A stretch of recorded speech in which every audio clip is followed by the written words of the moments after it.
We're going to check and make sure that they can hear you, the way we normally do. Okay. And it's giving me an opportunity to tag people, so I will tag people. Sometimes it's very interesting who they pop up for me to tag. I don't know how they arrive at these conclusions. I'm like, huh? What? Okay. Right. I'm just like, what? I haven't talked to that person in ages, but okay. So. Right. Let's see. I'm gonna see. Yeah.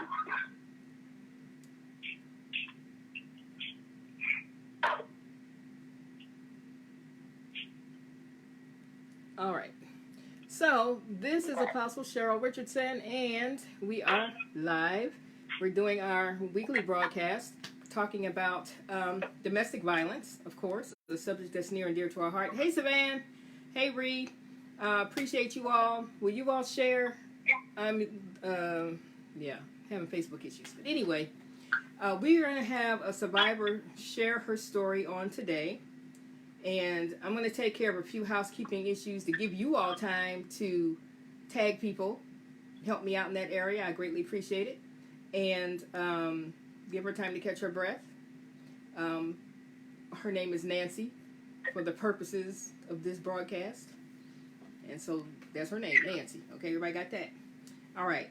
So I'm Apostle Cheryl Richardson, and I am the visionary for Judah's Roar, and the Lord has mandated us to address domestic violence,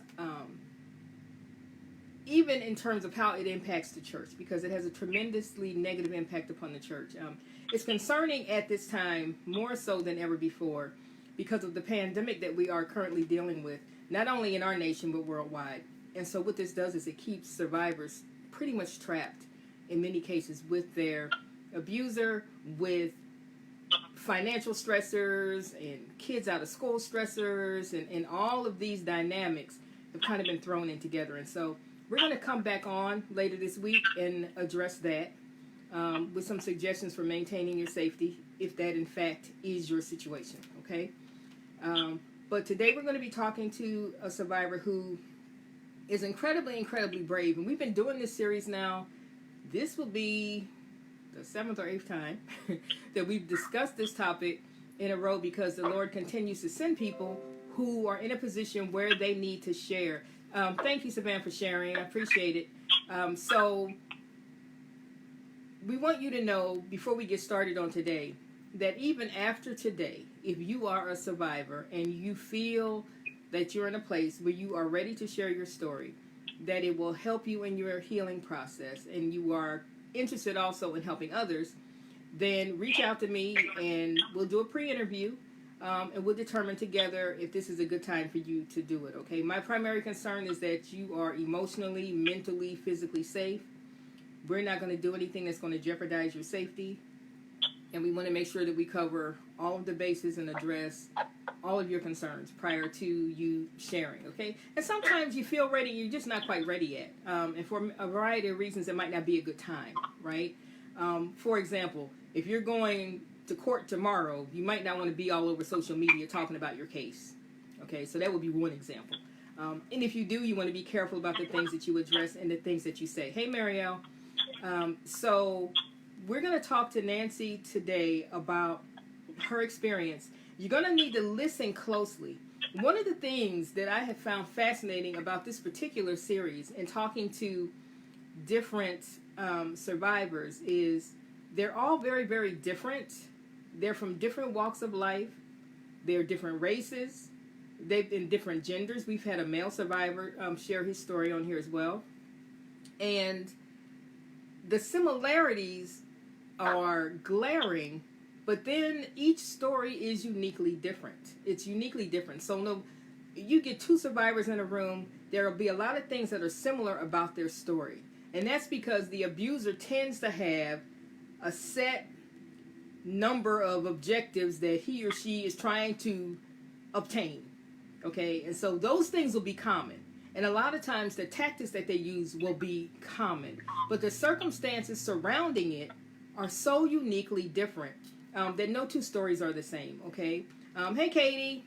So we're going to go ahead and I'm going to introduce Nancy to you. Hey, Nancy, how are you? Hey, Cheryl, how are you? Okay, so y'all know how we do this. Give me some hearts or something so that we know that you can hear, because it takes a lot of courage to share your story, and we want to make sure that you can hear it. We want you to hear what she's saying clearly, all right? So if you can hear Nancy say something else, then give me some indication. Type I can hear, give us some hearts or something. Y'all gonna make me pray for y'all thumbs again? I don't see. I don't see. Y'all got me. Listen. Okay, we could take a prayer break. I'm gonna say, God, help their thumbs. I just want to make sure that you can hear. Okay, I want to make sure that you can hear, because I don't want you to miss anything. And I want to make sure that for those who come back to hear the replay, that they can hear as well. All right. So let us go. Thank you for letting me know that you can hear. Okay, so I'm going to conduct this interview just a little bit differently, for a variety of reasons. Y'all trust me, right? Let me see some hearts or something. Need to see some hearts. Okay. Hey, Rosalind. I know you got me. I appreciate you. Hey, Jackie. Okay, so I'm going to do this a little bit differently, for a variety of reasons. Now, we know that domestic violence has long-term effects. It impacts the way we view life. It impacts what we believe about life. It can impact our faith life, our spiritual life. We had Nashanta on last week, and she indicated that she just stopped believing. She had fallen in love with God, and was going to church and worshiping and enjoying it. And then when she found herself in her experience, she lost her faith. She stopped believing. And so many times, ministry or the church or your faith or your house of worship is somehow involved, right, in your situation. And sadly, most of the time, it's not a positive interaction, because more education is required. More education, more accountability is required, is needed. And that's one of the things that the Lord has charged us to do, okay? And so we're available for ministries. We are available for businesses, clubs, whatever, because everyone needs this education. And we are going to be specifically targeting ministry leaders. And now, since everybody has to be in the house worldwide anyway, you can be a captive audience and get educated so that you can better cover and serve your congregations, because God is not pleased with the way that members of faith congregations are literally being offered up as a sacrifice. I mean, Jesus died so we don't have to be one. Okay, that was the whole point. So we don't need to do that. And the most important thing cannot be just keeping the family together so that it looks nice and pretty with a bow on top, and all hell is breaking loose after the benediction. Okay, that's not okay. And so one of the things that we're charged with is addressing that as well. So I want you to listen to the role that faith has had in Nancy's journey. I want you to listen to what she shares regarding her childhood. I want you to listen to what she says about the relationships that she found herself in, moving through life, and where she finds herself now. Okay, and so Nancy, would you begin by just sharing with us a little bit about your family dynamic when you were growing up? When you were a little girl, what was that like? One parent, both parents? I had both my parents until I was I'd say about 7. Okay. They fought a lot. Yeah, they fought a lot. And my mom would say that my dad was abusive, although I did not see it a lot. Mm-hmm. But I heard it. And they split up when I was about 7, and then my mom had to move out. And then all of a sudden, one day, my dad just disappeared. Okay, so hold it. My grandmother moved her in to help take care of us, and then he just disappeared. Okay, so hold on one second, because you said a whole lot there. Okay, so there was a lot of fighting, right? You said in the house, arguing, or was it physical or was it verbal? I think it was mostly her. Okay. And you didn't see a lot of it, but you were able to hear it, correct? Yeah. Okay. So let me just interject this. You know, for those of you who have had a similar situation, or for those of you who may find yourself in that situation now, don't tell yourself that because your children don't see anything that it's not traumatic for them. In some instances, it's more traumatic because when you hear a thing and don't see a thing, you have to construct something to reflect what you believe you are hearing.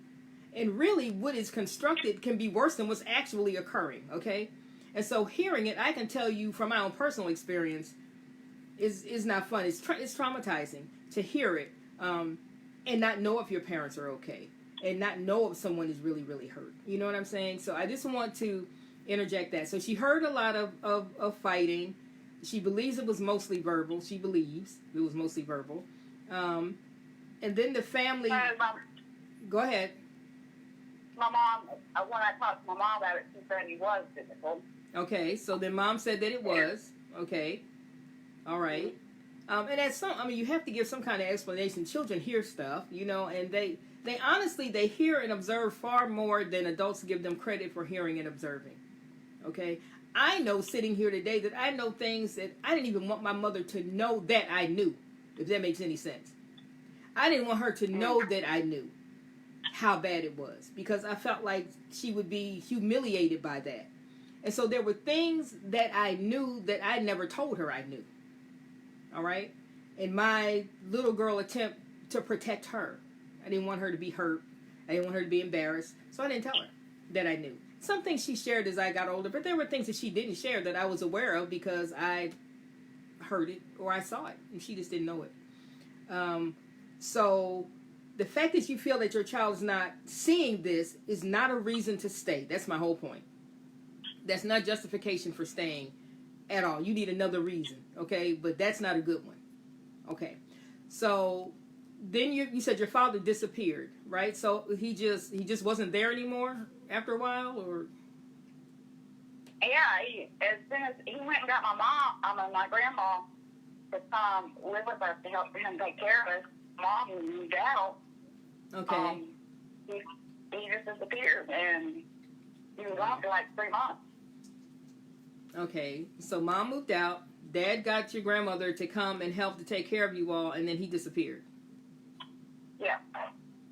How old were you then? I would say about 8, 9. Okay. My little sister was like 3 years old, younger than me. Okay. Wow. And that'll change the dynamic in a household, you know, altogether, because all of a sudden now you're 8 with a 3-year-old. Did you feel responsible for her? She was 3 years younger than me. 3 years younger. Did you feel responsible for her? Yeah. I mean, it was like I always kind of looked out for her when I was growing up and stuff. Okay, and so a lot of times that's intensified too when you go through a traumatic experience and you've got a younger sibling, or it can be an older sibling who maybe is emotionally fragile, and there's a tendency to try to take care of them and to look out for them. And I'm emphasizing that because that translates in later life. Okay, so I don't want you all to miss that. That translates into later life, looking out for people, sheltering people, caring for people, protecting people. Okay? All right, so then what happened? Well, my daddy came back. He never did move back into the house. He moved in with some other woman and her family, and then eventually my mom went back in the Navy because we were military. Okay. And my mom went to boot camp, and when she came back and she was in the Navy again, she came and got us. We went to live with her at that time. But I also had another traumatic experience when I was when it was just my grandmother there. She had my uncle, her brother, come and stay with us, and I was real close to him, and he had passed away in the house. Oh, wow. While we were there, and I could hear his last words, and it just affected me, and I didn't really have anybody to talk to about it. Okay. Okay. Yeah. So that was on top of that. And Okay, so on top of all of the upheaval in your family system, you were close to your uncle, and he passed away in the house. Yeah. While you were there. It was at night, and I was in the bed. I was laying in the bed with my grandma, and we heard him. We woke up, and I remember it was the last thing I just heard him say, "Oh my God!" And my grandma got up and she went out there, and the next thing I know, they had to call the ambulance and everything, and she told me he had passed away. Oh my goodness. A heart attack or something, I think. Wow. I mean, so that's a lot of trauma. That's a lot of trauma for anybody to endure, and certainly as a small child, that's a lot. And all of it has something to do with loss. All of it has to do with loss, with people going away. Think about it. People going away for various reasons. Whether it's death, whether it's because of domestic violence and I have to get out of here, whether it's because I'm just going to hang out with this other lady and forget I have a family for right now. People leave, okay? And so I want you all to think about that as well. That the common theme so far is loss. It's loss. And added responsibility for a small child. Okay. And so life went on. And what was high school like for you? High school? Mm-hmm. Well, by the time I was in high school, though, my mom had remarried, and I had been living with her and my stepdad, and we were in the military. Like I said, he was military, too. Okay. And we moved a lot, so I never really established roots in any one place growing up. And I'd meet friends, and then we'd have to move. Meet friends, we'd have to move. So I got kind of used to it. Okay. And so that's loss again. Yeah. I can totally identify with that from the perspective of I'm a military veteran. And so we moved all the time. And even though I'm no longer in the military, I have continued to move my entire adult life. And you do get you kind of adapt to it. But also, you would make friends and then you would move, right? Yeah.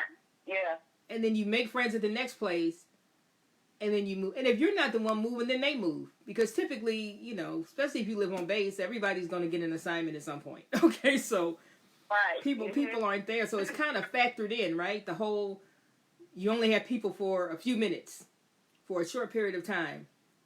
And then life happens. Right. Life happens, and they go away. Okay. So you. I don't think a lot of people realize how much that military life affects the kids. Well, it's hard. Yeah, it's hard. I know as a parent, I turned down assignments so as not to disrupt them. I turned down assignments that was going to keep me away for too long. Places where they couldn't go with me, or assignments where they would be at risk because of what my responsibilities were. And so it shaped my career. It did. It shaped my career. I took assignments and turned down assignments just because I had them, So it is hard. It is hard on them. And it can either play out one or two ways. It can play out where they don't have any problems making friends, and where they maintain friendships even after they move, which is what I've always done. I know people from everywhere, and I'm in contact with them all the time. Or they leave and they compartmentalize, and now that's over, and now it's on to the next set of friends.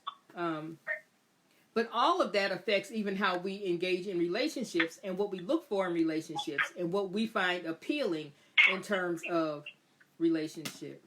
So you were living with, hey Jason, you were living with your mom and stepdad, right? You said? Right. In high school? Okay. Did anything impactful happen during your high school years?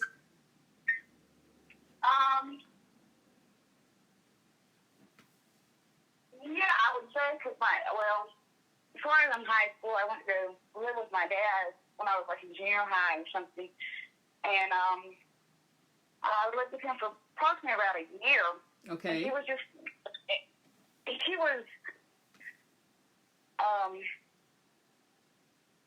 I wouldn't say he was so much as abusive, but he was critical. Okay, so he was very critical. He was really critical. But wait a minute. So why did you what caused you to go live with him? I just wanted to be with my daddy for a while. I hadn't, lived with him and had an opportunity. I wanted to go live with him for a while, and then I just, he wasn't the type you could go up to and just talk to. I mean, he wasn't very there for me emotionally. Okay. And I couldn't, he did stuff with us. It wasn't like he was, It's not like he ignored like you. Like he beat us or anything. Right, okay. But it's still, I think as a young girl, when you're looking to, for acceptance and approval from your father, and he's critical and he's not there, it shapes you. And then so I just couldn't take it no more. I went back to live with my mom. My stepdad's always been there for me. He's always been there. I could really talk to him about stuff, but he wasn't my daddy. And then my dad went to go. He got stationed in Hawaii, and he wanted me to go with him to Hawaii, and I told him, no, I'm not going. I wasn't going to go with him, and he got mad at me and wouldn't talk to me while he was living in Hawaii. I could call him on the phone, he wouldn't even talk to me. Okay. What's interesting about that, and you all pay attention. I told you I was going to do this a little bit differently because there are so many different facets to Nancy's story, and it's important that you not miss them. And one of the reasons that she's sharing it is to help her, but also to help others. So we want you to get everything that you can pull from this as it applies to your circumstance or someone that you know. Now, when we're traumatized, especially as children, there's a tendency to look for someone that's kind of like the person that hurt us in the first place. It's almost like we think, if I can do this again, I'll get a different outcome. If I can get exposed to this again, I'll get a different outcome. And so Nancy wanted to go see her dad, despite having a stepfather who was available, who she was comfortable with, who wasn't abusive and all of that. She still wanted her dad. She wanted her dad. And this is the same person who brought the grandmother into the home and then disappeared because he was hanging out with some other woman or whatever. So he's already established a history of inconsistency, but she wanted that over stability. Okay? And this is not unusual at all when someone has a history of domestic violence or a history of childhood trauma. Okay, so I wanted to make sure that I pointed that out. It's important to understand how we make decisions even after we've thought about them for a long time, right? It's not always an emotional decision, but we can think about something for a long time, make a decision, and it's a toxic decision. And the reason for that is that our brain has been rewired by trauma. And so if the yardstick that you're using to measure life is jacked up, right? If a foot is not a foot on your yardstick, it doesn't matter. Listen to what I'm saying. It doesn't matter how many times you measure it. It doesn't matter how you turn that thing around. It does not matter because the thing that you're using to gauge it is off. And so this is how you can go from relationship to relationship to relationship, and sometimes it just gets worse and worse and worse. The yardstick is a hot mess. The brain has been rewired, and work needs to be done, and you need to be out of a traumatic situation long enough for your brain to heal, okay? And this is what people don't understand. So it's not just about, well, did you learn anything from your last situation, and did you bring the lesson forward? It doesn't matter. Your brain's a hot mess, okay? And so unless you can get help with that, and this is not something that you can process successfully all by yourself. You cannot. Why? Because you only have one brain. And it's not functioning the way it's supposed to. And it's going to tell you things that are not true.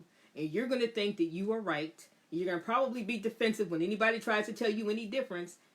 And it's a hot mess. It's a mess. Okay? So, listen. Right now, if I said something that does not make sense or is completely inaccurate, give me a heart. So I can know. I'm telling you. And these are things that God has just really revealed to me. I did not get this out of no theology book. I didn't get it out of from seminary. Did not get it in I've got 2 masters. Did not get it in class, okay? This is what the Lord had to talk to me about concerning even myself, and so that I could understand why people make the choices that they make. It's not about intelligence. It's not about self-esteem. I wish we would stop telling people that, because that's not true in all cases. In many cases, it's not. If you were a slug in the dregs of the earth and had nothing going for you, an abuser would be totally disinterested in you, because there'd be nothing for them to take from you. Okay, so understand that. Understand that if an abuser is interested in you, you got something that they find valuable. And you probably don't even know what it is. So, okay, so all of that trauma, you've experienced trauma and loss from the time you were little, people coming and going for various reasons. Your uncle died, your father left. I mean, it's just like, and so nobody shows up in your life and stays, is the message that a child would get from that. It's all temporary. It's all temporary. Nobody stays. It's all temporary. Okay? And if it's not because they choose to leave, then something happens and then they end up leaving. Right? So, what happened in your life after that? So you wanted to stay with your dad. You did that for about a year. Then he wanted to move to Hawaii and you said no. Why did you say no? That's interesting. Because you thought you wanted to be where he was. So why did you say no when the opportunity came to go to Hawaii with him? Because of what happened the last time I went and stayed and lived with him. Okay. Are you comfortable sharing that or no? Well, just, like I said,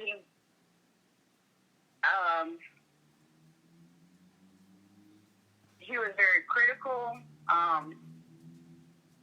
It's like he would yell at me for things all the time that I did wrong. Okay. So you found out. I talk too much. So you found out. You really found out what your mom had probably been dealing with. That's what you probably found out. Probably. Oh, this is what she meant. Okay. Yeah. So a lot of times, we'll have this ideal in our mind, right? And you all have heard me say this before. And I get excited when I say it because I was clueless about it until the Lord showed me. And I was like, shut up. Anyway, when we are starved for a thing, right? Even if we just think we're starving for it, can be chocolate cake. You're not going to die if you don't get chocolate cake, right? But it might feel like it if you really, really want a piece of chocolate cake. So when we are starved for something, and when we are fixated on having a thing, it's because we have identified what we think is a void, and we think we know exactly what will satisfy it. We think we know exactly what will fill the void. We know what will soothe the pain. We know what will calm us down and make us feel safe, make us feel secure, right? And then we gravitate towards that one thing, and we ignore everything else going on around it. We ignore it. So in Nancy's case, even though at this time she's a teenage girl, even though she had a stepfather that she describes as supportive and someone that she could talk to and all of that, she wanted her daddy, is what she said. She wanted her daddy, okay? This is despite overhearing the things that she overheard when she was younger. This is despite her mother telling her that daddy was abusive and that it included physical abuse. Because she felt like that's what she was missing. But after she stayed with him a year, she figured out, oh, this is not what I thought it was. And so many times, even though right now we're talking about her relationship with her father, so many times that's what it's like in relationships, that you will find yourself gravitating to the thing that you feel like, if I had only had that, everything would have been perfect. If I'd only had that, everything would be great. And so, and it is a thing that our brain does to us. I'm telling you, trauma rewire, it messes us up. And so now you're seeking the thing that can't possibly fulfill what you need because it's not even really there. Okay? It's not there. So if your dad was not emotionally available, because it kind of sounds like that, and he was critical or whatever, maybe he took care of your basic needs. He didn't let you starve and you had clothes and things like that, but emotionally you weren't getting what you needed.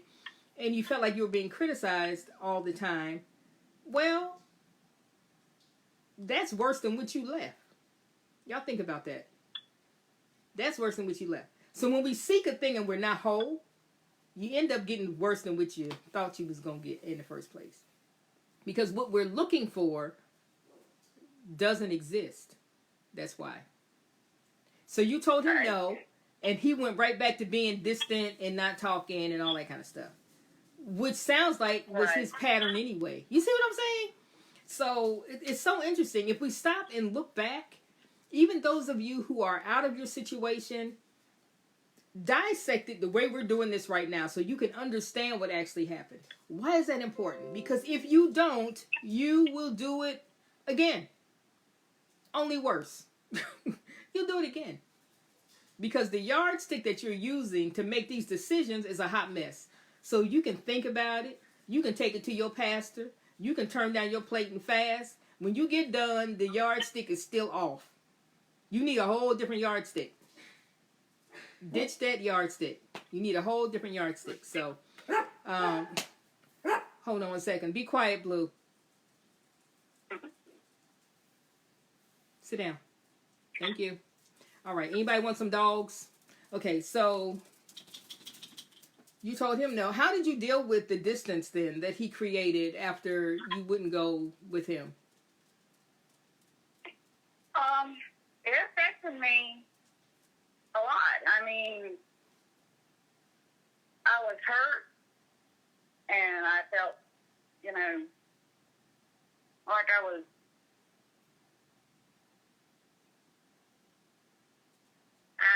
when I explain it, I just feel like I had, went out there. I went out and started partying, doing drugs, and just, hanging out and being with boys and things like that. I mean, I was looking for relief from the hurt. Right, and right. anger. And it got me into situations that were not very good. Okay. And so, because of the pain, you have great insight because you recognize now what you were doing. And so, Nancy's saying that she got into partying and substances and boys, which can be a substance all by itself. Okay, boys qualify as a substance, and girls qualify as a substance too. Okay, took advantage of it. Yes, and an attempt to get the pain to stop. Okay, so it has shaped how she views life. It has shaped how she has decided to move through life. And so then your first relationship, do you want to describe that?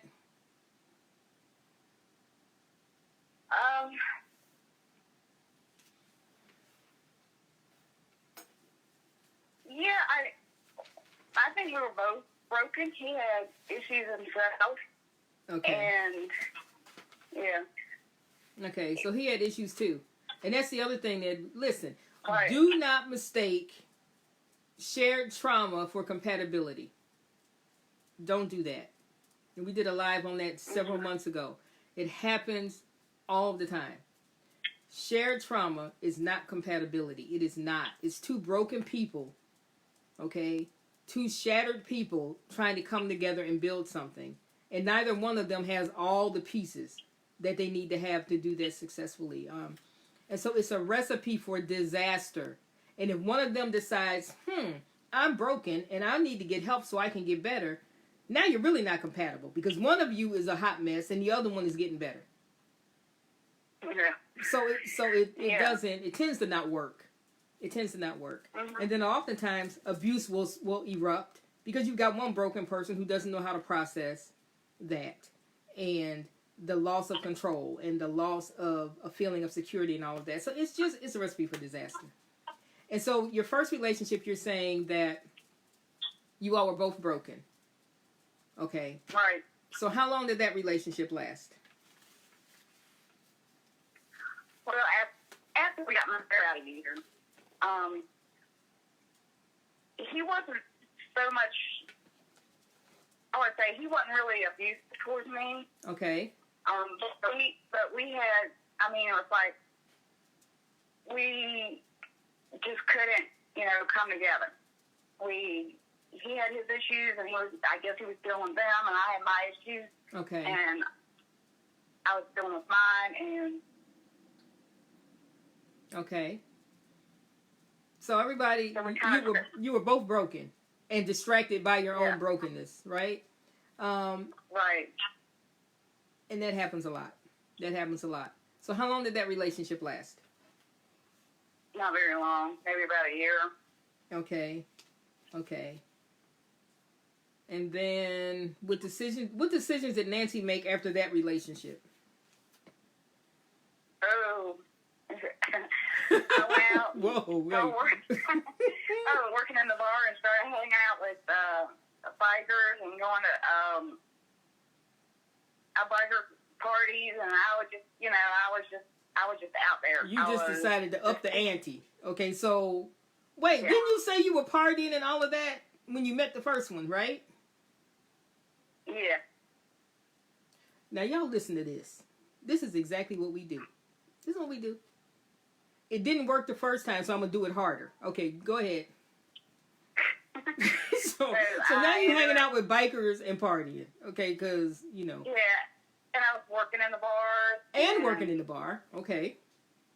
Yeah, and meeting people there, and then I moved in with a bunch of bikers, and got involved with one, and was him for a little while, and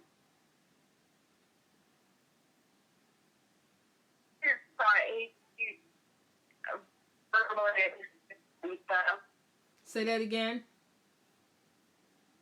I got one of the bikers that I had moved in with a bunch of bikers. It was a house full of them. You moved in with them? Did you say you moved in with them? Yeah. Did I miss that from our pre-interview? I don't remember you saying that. What? Okay. All right. So Nancy has gone from dealing with one to moving in with a bunch of them. Okay. This is what we do. It was like a bunch of roommates. Right. Yeah. No, I understand what you're saying, but the environment that accompanies said roommates is what I'm talking about. Okay. And this is exactly what we do. Is rather than move away from the thing that didn't work, we go get 10 of them. Go get 5 of them. We up the ante. We pump caffeine into that thing. We put it on steroids, and right. Let me just see how this works. If I just have a bunch of brothers and they're all bikers, okay? All right. Well, yeah, I was involved with one of them, and I ended up getting, and then my sister died. And then you saw another loss, and this is who you've been feeling protective of, right? Yeah. That's tough.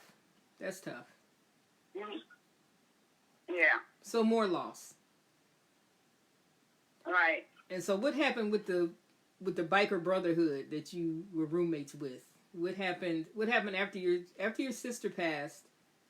How did that affect your thought process? What decisions did you make after that?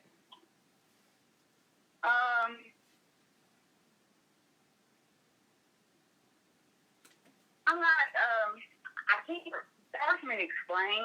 It's just that I don't know.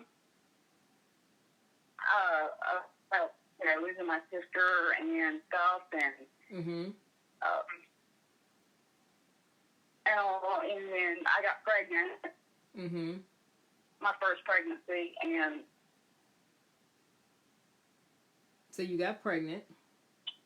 Right. Was that intentional? Did you want to get pregnant? I mean, were you, sometimes we say, well, I want a baby, and that's going to fix this brokenness that I'm feeling. I'm going to have a baby, and that's somebody that will never leave me, that will always be there. Right? So, was that your thought process, or you just got pregnant and it just happened? It just kind of happened that way. Okay. And I accepted it all, and I mean, I didn't want to I wanted to keep them. Okay. I wasn't like that young or whatever. I mean, I was young, but I wasn't like a teenager when I was pregnant. Right. As like about 21. Okay, so now you're in your 20s, and you're pregnant, and you Uh-huh. have a baby. Mhm. Okay. Yeah. Then what And I stayed with the dad, and then okay. with his work and all, yeah, we went on the road and stuff, and then he was abusive, and he was kind of hurt this time.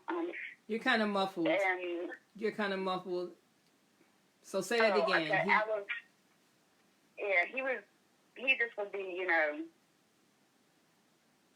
a jerk, you know, and boss, you know, I would say somewhat controlling. Okay. I wasn't controlling. Yeah. And critical, because Yeah. those two things normally go hand in hand. Was he very critical? Yeah, he was critical. Yeah. He sounds like your dad. Yeah. And See so how that I works? left him. Mm-hmm. I wouldn't, you know, I didn't have any issues or any problems when I left him. Okay.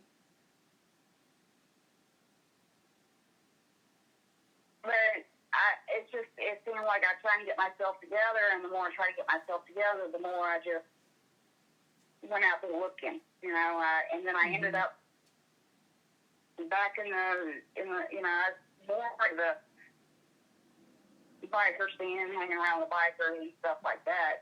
So this is round 3 with the bikers. Mhm. Yeah. And listen. Y'all listen. And Nancy, you tell me if what I'm about to say, if when I say it, if it's inaccurate, if it's not accurate, let me know. Okay, so Some of you may be thinking, okay, well, this is the 3rd time that she tried the whole biker thing. But every single experience that she had with bikers was not negative. Am I right? Oh, no. Was every single experience? It wasn't, right? And so this is Right. what happens. It's not all 100% of the time bad. There are bad things that happen, and at some point they override what you feel that you can tolerate or what you feel that you can survive in. And that's what invokes change. And that's what invokes us thinking about, this is not how my life is supposed to go. But once you get away from it, Right. it's not all bad, okay? And so now remember, your brain's a hot mess. So your brain chooses to focus on, well, it wasn't all bad. You know, there were good things. I felt like at home with a lot of them. I mean, it was like... Right. Yeah, I got along with them. I felt like I could be myself. Mm-hmm. Mm-hmm. And, you know, in the friendships, I made some friends, you know, were really dear to me. And Right. And there's a kind of it's not mainstream, but there's a kind of loyalty that you will find in a biker group, in a gang. Yeah. I understand. When I was growing up, especially when I got into my later high school years, all my best friends were gang members. Wow. They were gang members. And they were like brothers. It was like having 13 or 14 brothers. My older brother was 10 years older, so he was gone. He was off raising his family. I felt like I had 13, 14 big brothers. And it was never anything inappropriate. I just had a whole lot of brothers. And I was okay with that. And I think that has a whole lot to do with the fact that I'm not uncomfortable in a male setting even now. I'm accustomed to that. I joined the military. I was a commander. There was only like 7 or 8 women, including me, okay? One of my dear friends is on here now, and we served in the same unit. And I was the commander, and he was my right arm. He was my first sergeant. So I was completely comfortable with that because my childhood had prepared me for that. You understand what I'm saying? So there are things, and of course there are bad things that gang members do. Of course there are, okay? But they didn't do them to me. You understand what I'm saying? And so when we look back on a set of circumstances, and it's not all bad, and it rarely is, it makes it difficult to move away from that setting and into a completely different setting because you have experienced having those raw emotions soothed by people being loyal to you and being protective of you. And it's hard to argue with that. when you continue to experience loss. Okay? And those of you, Tracy Ann Cash and Natasha, and those of you who are capturing our comments, I so appreciate it. I so appreciate it. Okay, so this is round 3 with the whole biker thing. So what happened after? What happened? It's so interesting, your story. Okay, so then what happened after that? Oh, Relationship wise. Okay. Yes, and then I get involved with. I was back into working in the bars. I was working at a biker bar down in a well-known area. And there was the Vietnam Vet Motorcycle Club that my dad was Vietnam vet, and so I felt. I just felt a strong connection with Vietnam veterans. So I would come around them. It makes sense to me as a therapist. It makes perfect sense that you would do that. That you would find comfort in that. You know. There's something about wearing the uniform that binds you to people. Right. And I'm still intensely close to people that I served with, and we don't have to talk to each other all the time. But I got them, and I know they got me. And so I can totally understand why you would find some solace and some comfort in that, you know? Yeah. And so then your next relationship decision was what? One of them. Wait. So I was over. She said one of them. Okay. Yeah. But I was at the clubhouse, and I was going over there for it, and I felt perfectly safe. I mean, it wasn't like I felt like I'm safe around there, but I go in there, I party, and was hanging out there and stuff, and then got involved with one of the prospects. You got involved with one of them, okay. Right. And then we got married, and he was like no other. He was very abusive. Okay, so he was. I was like, you said he was like no other. Was that like a good thing or a bad thing? Okay. No. So he surpassed. So he surpassed Yeah. the abuse that you have endured in several relationships now. He surpassed all of them, is what you're saying. Yeah. In terms of his abusiveness. It went beyond. Had anybody else been physically aggressive towards you? Was it physical abuse involved in the other situations, or was it primarily verbal and critical and emotional? I had some physical, but it was mostly emotional. Okay, so mostly and emotional. Okay. And then this one was more. He was physical and emotional and dangerous.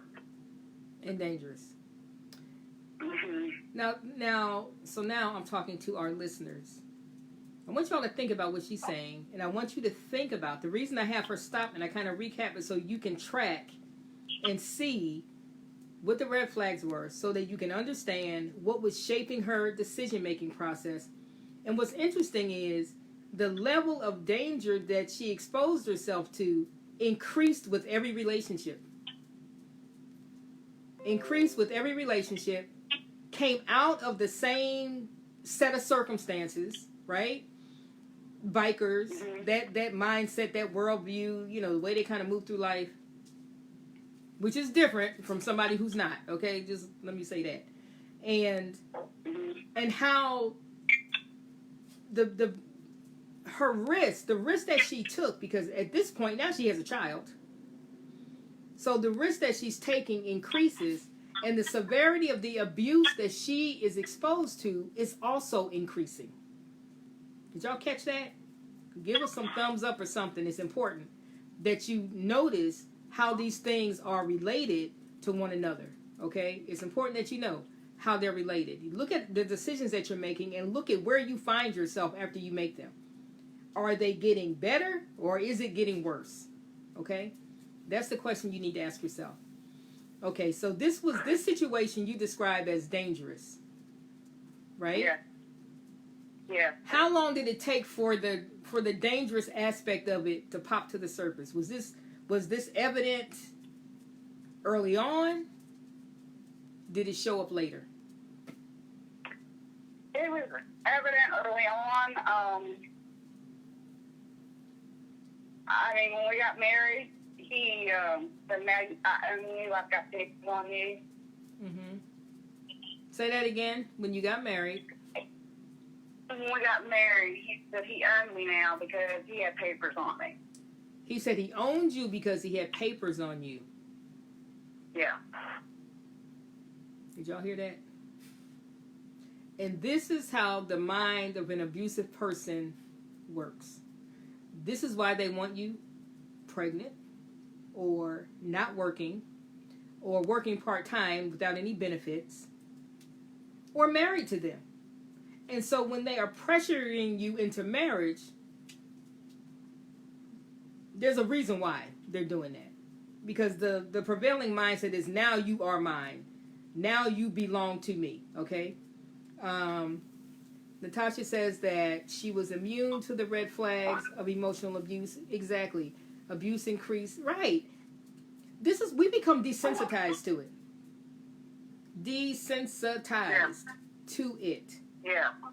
And one of the things that we can do emotionally, right, is to kind of numb ourselves so it doesn't hurt so bad.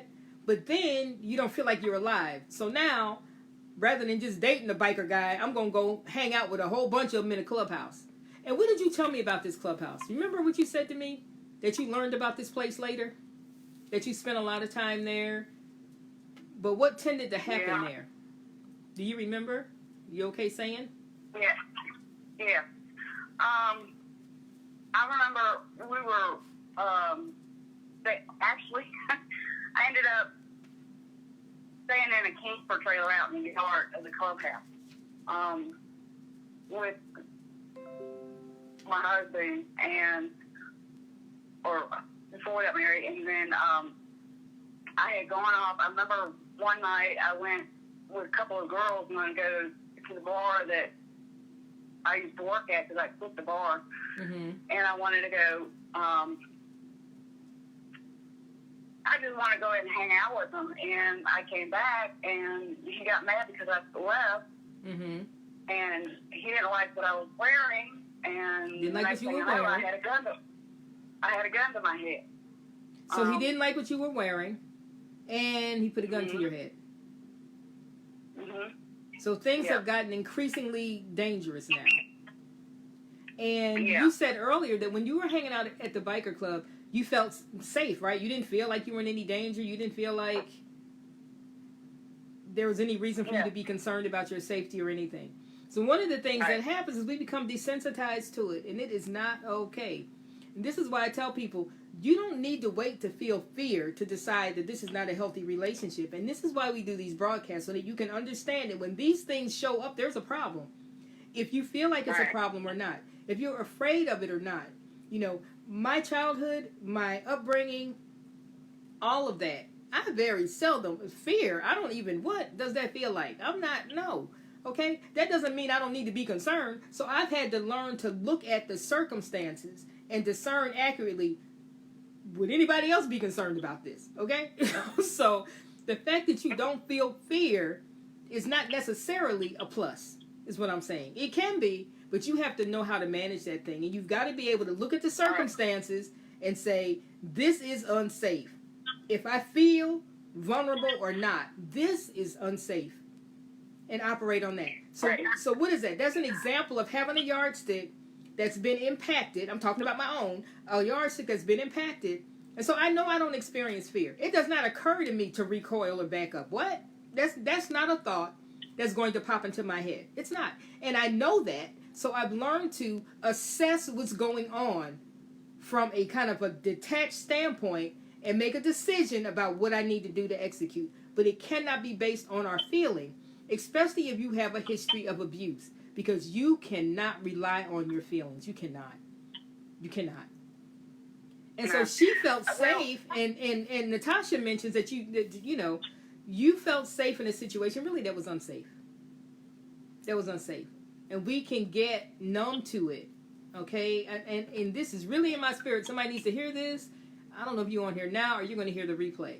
You cannot rely on what you are feeling to determine if it's time to stay or time to go. You need to look at the facts. Look at the facts. Does it make sense? Pros and cons. Does it make sense?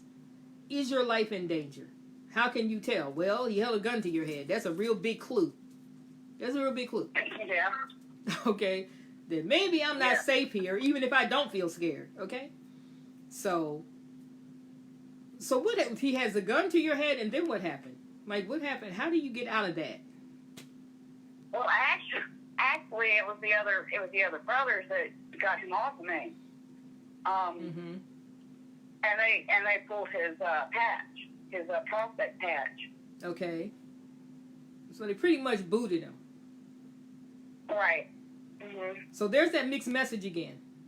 So she's in an unsafe environment, but safety appears from inside of that. But he gets booted, and I'm sure he wasn't real happy about that. No. He wasn't happy. And did he tell you it was your fault? No, I don't think he ever told me it was my fault. How did he treat you after that? He just kept on abusing me. It didn't stop. Mm-hmm. And then we moved out and got a place, and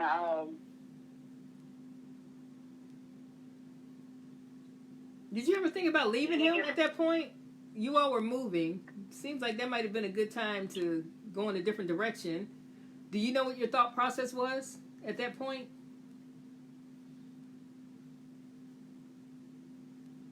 I didn't know what to do. You didn't know what to do? I didn't know what to do. There wasn't really anybody I could talk to about it. And the people that knew, our friends, we were still friends with them. We'd go over there and party even though he wasn't a prospect anymore. Mm-hmm. But they didn't really, there was really nobody I could talk to. I didn't know what to do, basically, especially back in those days. I mean, there's a lot more now. Mm-hmm. A lot more resources now. Yes. That's true. So let me recap for the people who have been coming on since we started. So you got married the first time, right? When you were 18 or 19, you said? Yeah. All right. You got married. That didn't last for a long time. But you didn't say where you met him. You have to tell them where you met him. So coming out of this tumultuous childhood, where did you meet him? At the airport. We were out there picking up my sister had come back. She had gone to go live with my daddy in Hawaii, and she was coming back from there and said she didn't want to stay with him anymore either. Okay. And he was out there. He was at the airport. I think he had a pool table or something. He was at a pool table. He's a random guy at the pool table in the airport. How many of y'all know that there are these moments in our life, right? Think back. There are moments in our life where we had just kept going. Everything would be different, right? If we didn't stop at the pool table, if we just caught our connecting flight, I don't know, if we just grabbed our suitcase and got out of there, if we had not returned that phone call, if we had not given our phone number to this person, everything would be different. Right. Everything would be different. It's mind-blowing when you think about it. I'm thinking, what? You met him in the airport. Okay. All right. And even under those circumstances, managed to gravitate towards someone who would not truly be compatible. You see? Right. Because what we're drawn to is typically not good for us coming out of a trauma-filled past. So I just wanted to point that out. That there's a rationale, but it's irrational. Because our brains are not functioning the way they're supposed to. All right. And so how many marriages? You've had more than one, right? Yeah. Okay. And so when you described the one that was dangerous, was this you were married to him, right? Yeah. Okay. I was married to him, and I got pregnant with him and had a child. Okay. And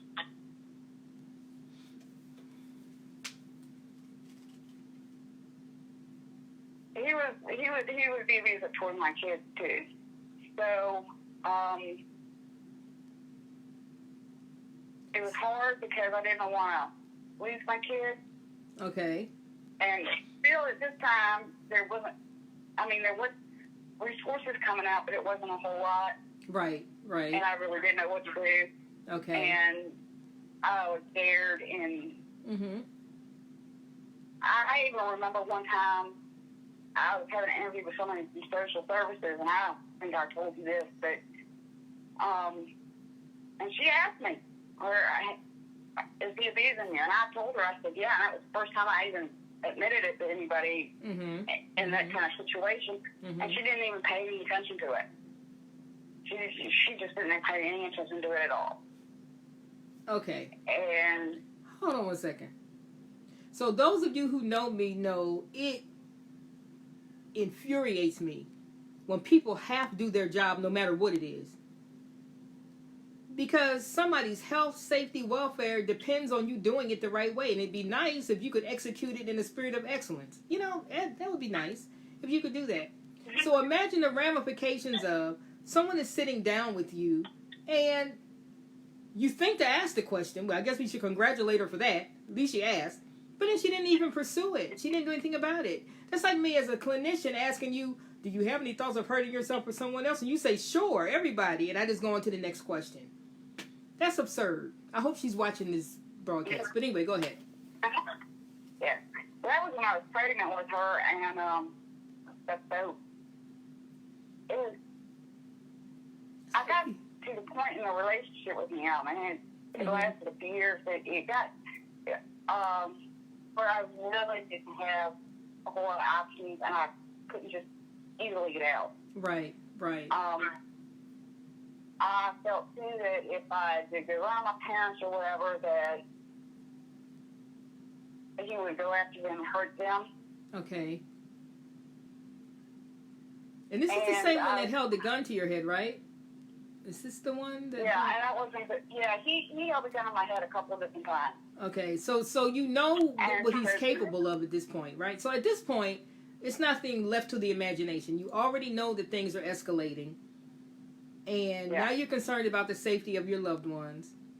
And for a survivor to gather the courage to even answer yes to that question, are you being abused, it's easier to say no. It's easier to say no than to say yes. But to find the courage to say yes, and then for the other party to drop the ball, is not unlike what happens to those of us who are ministry leaders when we know that someone is in a dire situation and we do nothing. It's the same thing. You okay? Well, no. Oh, it'll be all right. Just pray about it. It's the same thing. It's the same thing, and it's not okay. It's not okay. Because for all we know, that's the only opportunity they're going to even have to acknowledge that something is wrong. And when help does not show up, it's disheartening. It's disheartening. Yes, it was. It's disheartening. Yeah. I'm sorry. She didn't do what she was supposed to do. Yeah, that was hard. And you've had a gun held to your head. And now you have children, which makes you incredibly vulnerable. Those of you who have this history know you have children. Typically, something happening to the children or a threat being levied at the children is what causes you to take yet another chance and try to get out. That's the one boundary that your average parent, if you push that one, you might get a reaction. Okay, you might get a reaction. Yeah. Wow. So, what happened with that? Like, what? How'd you get out of that? Yeah, well, at that point, I just went ahead and, when you're in that situation, too, you have a tendency to be in survival mode. Mm-hmm. So you're doing what you can to survive the situation. Right. And try to, and you start minimizing it. Yes. So it doesn't seem as bad as it is. It's not as bad. Right. Right. Yeah. Even if you have to And compare it, even if you have to compare it to the last time they did something to you. You know, when you run out of things to compare it to, then you start, well, you know, last time they put their fist through the wall, at least they didn't hit me in the face. As though either one of those things are okay or normal or healthy, right? And so, yeah, so minimizing your insight is awesome. You have fantastic insight. Thanks. Yes. Well, this is like, it took a lot of years to get through it. It was 20 years ago, so it's not right. wrong. Right. Okay. But the Lord has to heal a lot of broken places. Yes, He's faithful like that. Yeah. We have to present them to Him, which means we have to know that they're broken, right? That's why what we're doing is so important. People have to be able to hear a survivor's story and see themselves in it. Mm-hmm. And it makes me, I'm going to say it makes me mad, but it just, when people don't understand and they don't know right. what women are going through or men, they're in a situation, and they just say, well, why don't they just leave? And I'm like, it's not that easy. It is not that easy. It's not that easy. And it might not be safe. And it might not be safe. That's not something you want to do just any old time. It might not be safe to leave at the moment that you're thinking about it. Okay, so all of that has to be taken into consideration. You know, you have to count the cost. You have to count the cost, and you have to. Something that I learned in the military: prepare for your most stringent tasking. You can hope for the best, you can pray for the best, but be prepared for the absolute worst. If the wheels come off this bus, what is my plan? What is my plan if this doesn't go well? How am I going to get out of here safely if this does not go the way I hope it will go? You know what I'm saying? And that's not the time to get all deep and mystical and start invoking the name of Jesus. You need to have a plan. You invoke the name of Jesus and listen, and He'll tell you what to do. But He's going to tell you to do something. Okay? Something. Oh, yeah, instruction will come. Direction will absolutely come. You know? Yeah. And when I was a kid and all this, you know, with my dad and all that, I would go to church, and my grandma took me to church a few times, and I liked to go to church, and I started even after I went to go live with my mom, I'd go to church by myself, and I was fifth grade, I was in grade school still, and I was going to church by myself, and I went to church, and nobody really reached out to me. And I'm thinking to myself now, like, you have a child coming to church by themselves, and you're not gonna, you know, try to, you know, reach out to them, see how they're doing, what's going on with them. Right. And you know what? We've had other survivors on who shared that their encounter with the Lord was like a one-on-one thing. They took themselves to church as a child. At some point, maybe they ended up inviting their parents or whatever, but they went by themselves. And so people might say, well, then if that's the case, and you had this faith-based relationship with God, then how did all these other things happen? Yeah. The fact that that seed was planted when you were young is what I think helped you stay sane, to be honest with you. I think it's what anchored you in spite of all of the ups and downs and all of the chaos and all of the abuse. What we know as believers is that He never leaves us. That's right. He never leaves us. And I should have been dead in prison or in an insane asylum, what I say.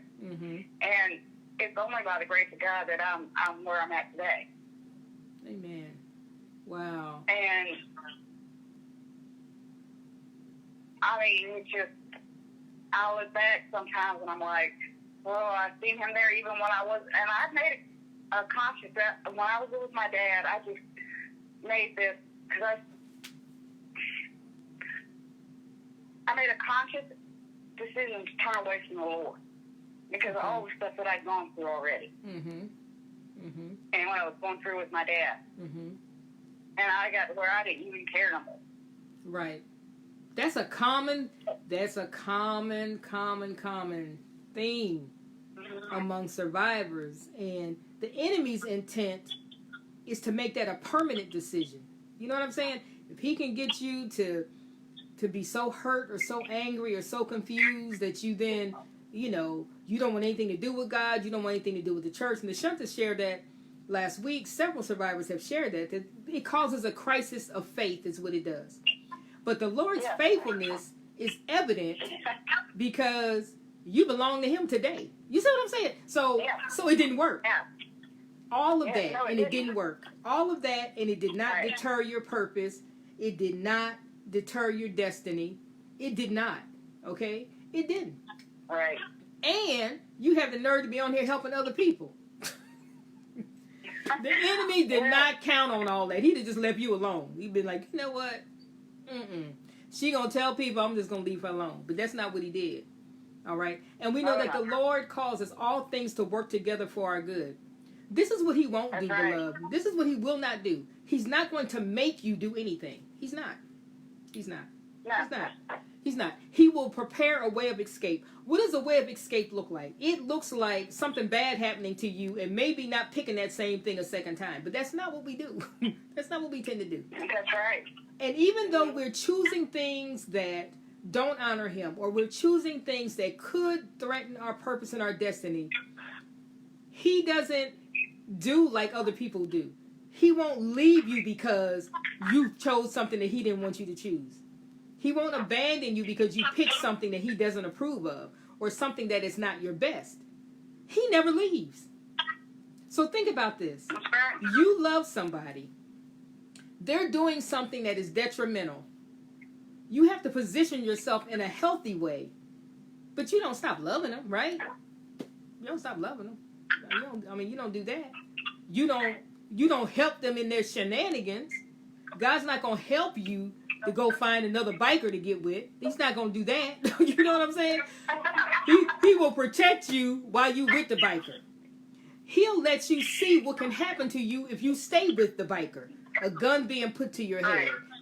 So he's letting you see where this is headed. We still have a decision to make about who we engage with and who we don't engage with.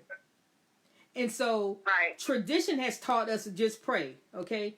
There are too many survivors, and this is the catalyst for why I get out of bed every morning. There are too many survivors who have been in church, who have been not just pew members, Sunday school teachers, pastor's wife, music ministry leader, okay, psalmist, who've been murdered, right? Been murdered by their abusive partner who also attended church and probably had a title. It's absurd. It's ridiculous. It's ridiculous. It's not okay. Okay? And for those who are thinking, I'm talking about that again, I'm not going to shut up about it because it should not be. It should not be. So we can't get deep and mystical and invoke the scripture and misappropriate them and then make horrible decisions and try to understand what happened. We happened. That's what happened. We happened. We ignored all the red flags and we happened. That's what happened. So we have to understand that we can't listen to us. You can't listen to you. Can't listen to you. Okay? It's hard to execute escaping safely by yourself. Because even when you do, what happens is you get out there and then they hoover you back in. They hoover you back in. Because you've got this void. And they know you have a void. And they suck you all back in. It doesn't matter if you move cross country, change your name, go into the witness protection program. All it's going to take is one email, one phone call, and you just spent all that money for nothing. You could have just stayed where you were. Because now they're standing back in the middle of your life trying to control you all over again. Because our brain, you can't trust it coming out of a DV situation. You cannot trust it. Someone had a question for you. And if you don't want to answer it, you don't have to answer it. Okay? But the question was, did you ever find yourself, did you become the abuser because of all of the abuse that you have experienced? Did I become the abuser? Uh-huh. I don't believe so. I think there were times, that I might want to take control of something. Mm-hmm. Okay. We've talked about... But I didn't You never initiated? I felt like I needed. Okay. Yeah, because didn't have control, and I just felt like I needed to be in control of stuff. Okay. Because I didn't have any control or anything Right. before. Right. Okay.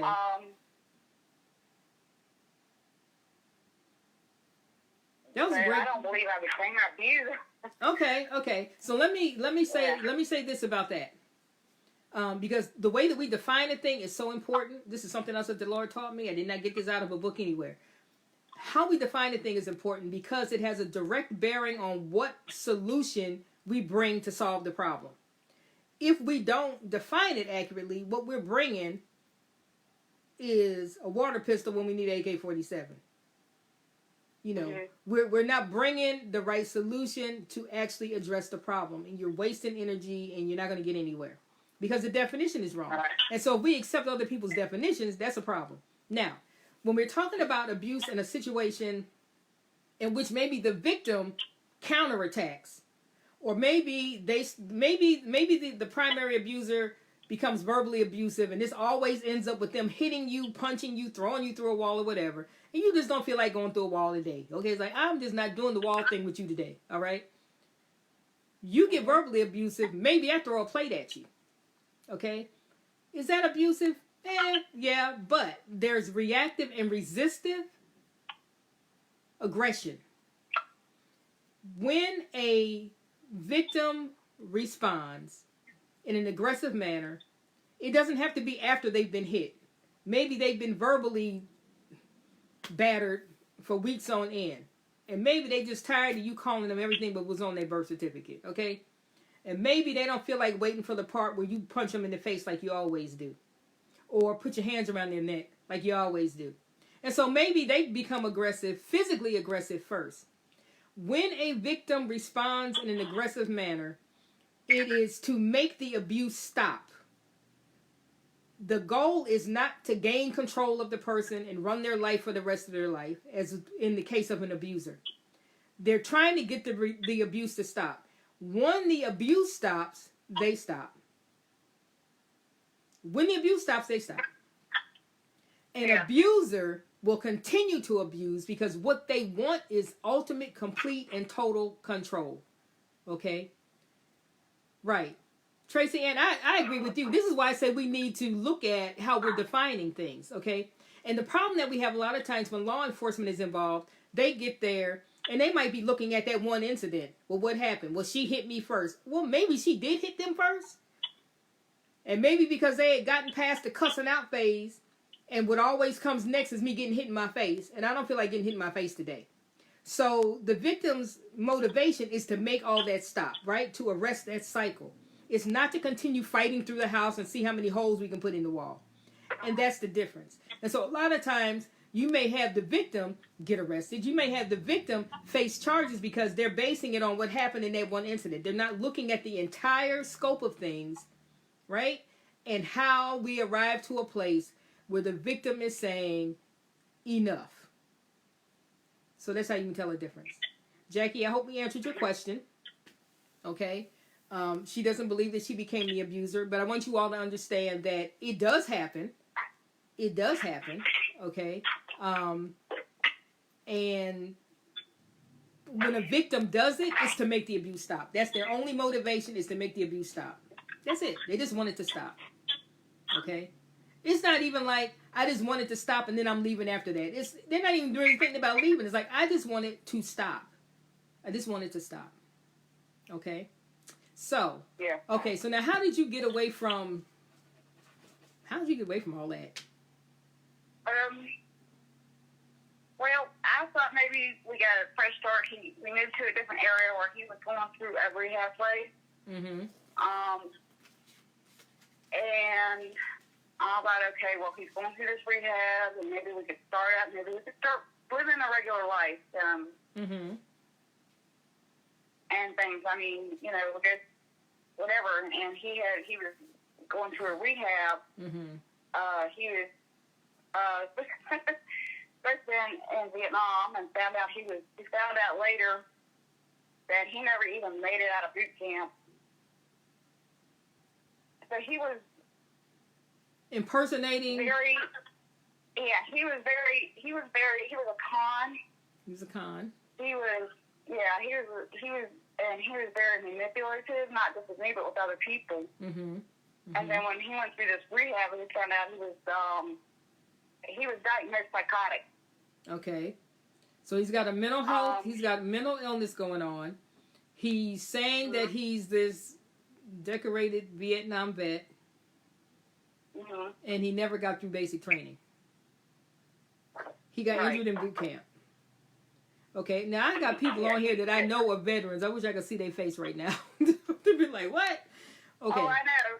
So he's a con artist. And he's been conning people for years then, right? So he's been conning people for a while. An accomplished con. Okay. Not to be confused with somebody just starting out. Right. He was a lot older than me, too.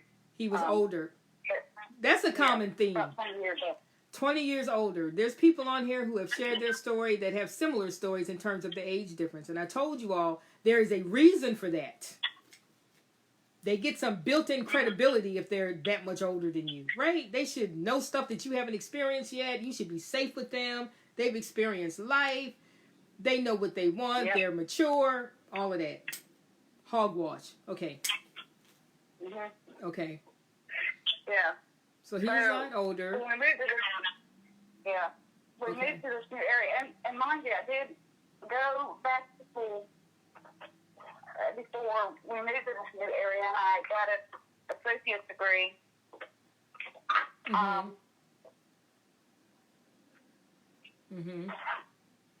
Before we moved back out there, so I was looking for work. Okay.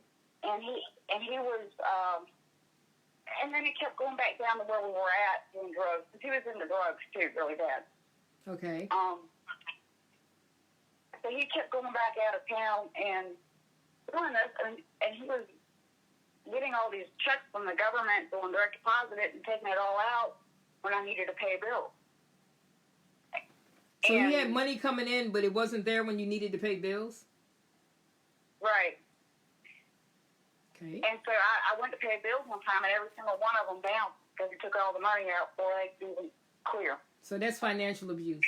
And let me just say, having been a substance abuse clinician, having opened facilities for military veterans and active duty that had substance abuse issues, and having done that for a large part of my career, they are some of the most accomplished manipulators you will ever meet.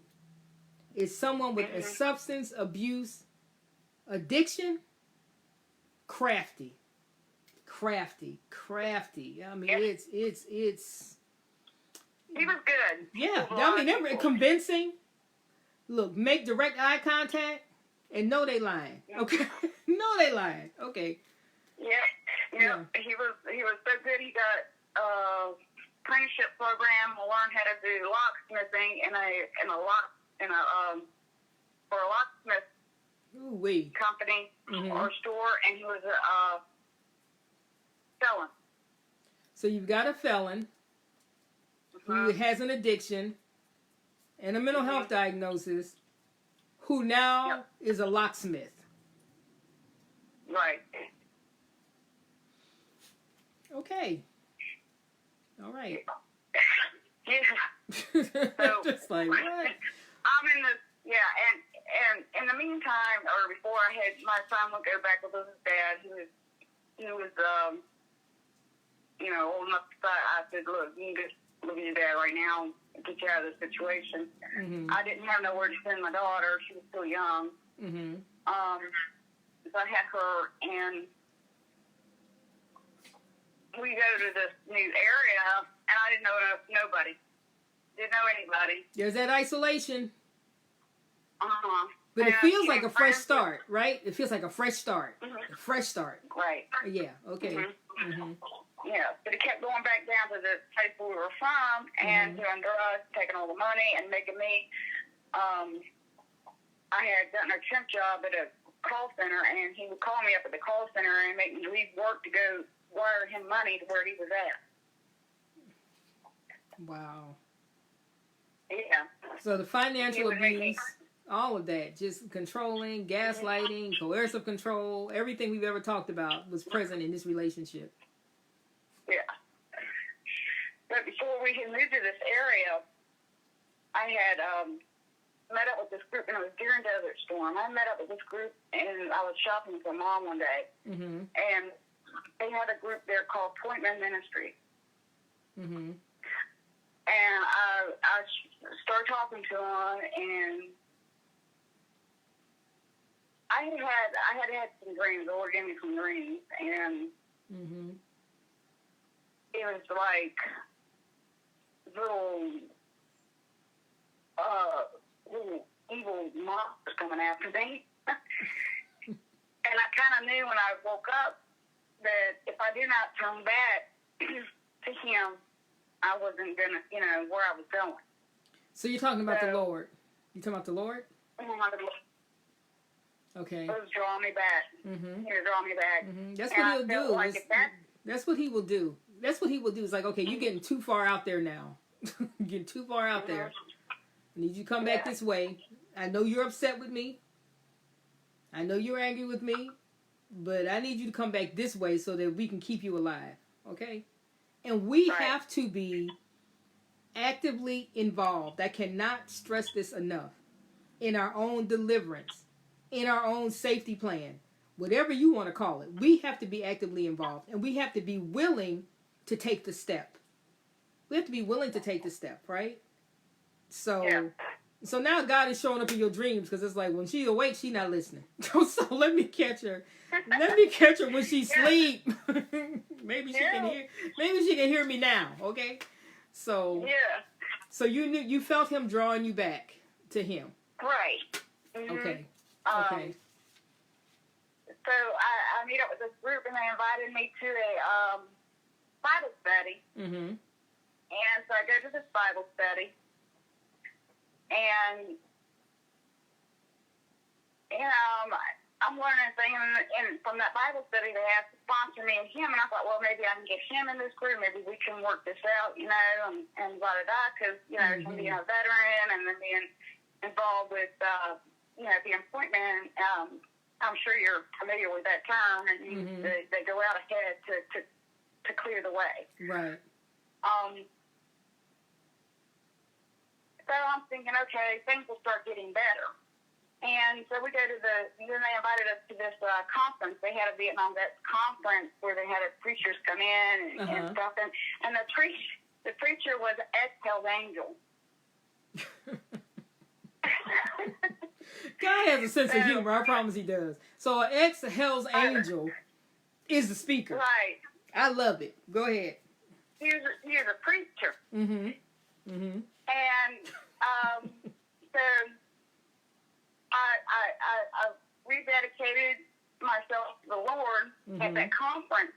Okay. And and then from there I found a church that was closed, and I started going to church and stuff. And I'm still new, and I'm still a baby and stuff. And then that was like right before we moved. So then he goes to that rehab, and we moved to this area. And I find out he's diagnosed psychotic. And then I realized it ain't going to get no better. Because it's an emotional and it's a mind game. Things will get better and stuff. And then I find out later that that's a cycle. Yes. So, I think at this point I knew if I didn't get out, he was going to kill me. So you realize that I'm going to die if I don't get out of here. Okay. Right. Okay. He ended up killing me. So, I had neighbors that I had befriended, where was that? And she recognized it. She told me, she said, Paula. Nancy, go ahead. Nancy. She says, I will, when you're ready, I'll get you out. I'll help you get out. Okay.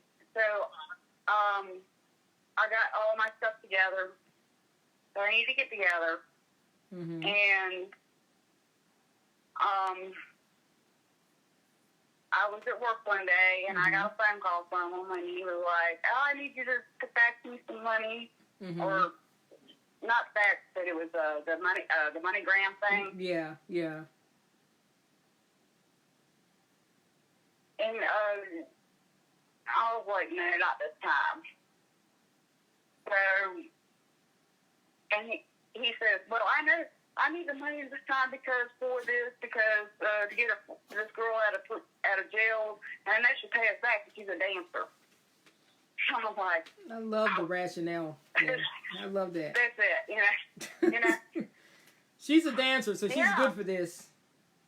Mhm. Okay. So I took her up on it. Mhm.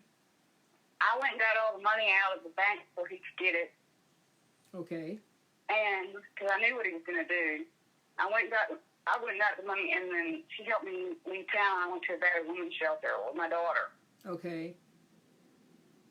I want everybody that has had to go get the money before they could get to it. If you can do so safely, give me some hearts. Once you figured out, wait a minute, this is a pattern. I'm not going to be able to pay bills. I'm not going to be able to buy groceries, okay? Because I'm being subjected to financial abuse, and oftentimes we don't even understand that that's what that is. That's financial abuse. Yeah. That's what that is, okay?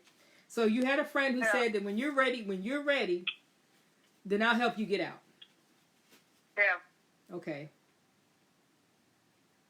And your response to that? What was your response to that? I was like, at first, and then when the time came, I just went there and said, I need to get out. Mhm. I made sure I had all my important papers that, for me and my children together and stuff like that. Okay, good. And grabbed what I could and snuck me out of town. Okay. Talk to me about the whole spiritual aspect of this, because oftentimes, I hear survivors say, "Well, I rededicated my life to the Lord," or, I re-engaged in my faith. I walked away from it. I became angry. I blamed God. I didn't understand why in some cases, why he sent this person, which God did not, or why he allowed me to make this decision because you wouldn't listen. But talk to me about the influence that faith had in terms of your staying or not staying as things worsened in that relationship.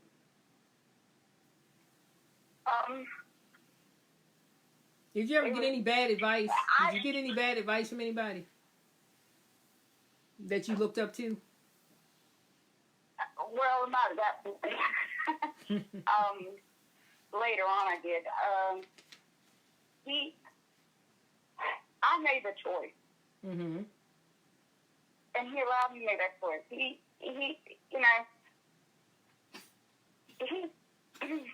doesn't push or force us, to do what we're supposed to do. Mm-mm.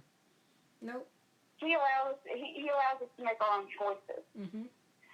And when I made my own choices, I made a lot of bad ones. Mm-hmm. And it got me in a lot of trouble. Right. And he didn't put me in that situation, but he did get me out of it. Mm-hmm. Yes. Say that again. Yeah. Say that again. He did not put me in that situation, but he got me out of it. Yes. Yes, that's what I'm talking about. Mhm.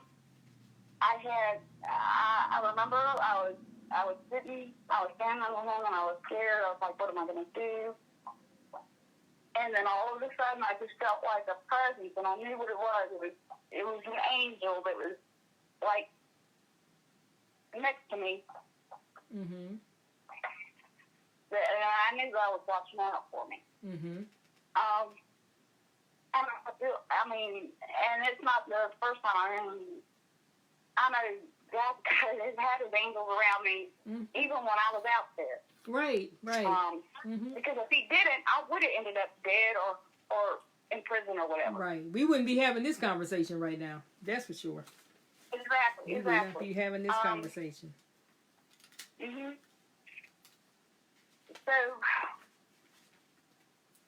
it wasn't easy, and it wasn't something. And I still, like I said, when I turned back, I was still a baby. I didn't know a lot still, but the one thing I kept reading when I got into the Word was I kept reading the Psalms.